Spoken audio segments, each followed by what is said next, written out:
কেউ যদি প্রতিদিন ঘুমের সময় সূরা ইখলাস 200 বার পড়ে, গফারাল্লাহু যুনুবা 50 সানা, আল্লাহ তার 50 বৎসরের গুনাহ মাফ করে দেন।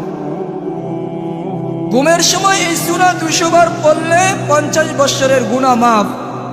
আমার আপনার বয়স কত হিসাব যদি লাগাই, আপনার বয়স যদি 60 হয়, এই 60 থেকে আপনি 15 বাদ দেন, কারণ ওই 15ই কোনো গুনাহ লেখা হয় না।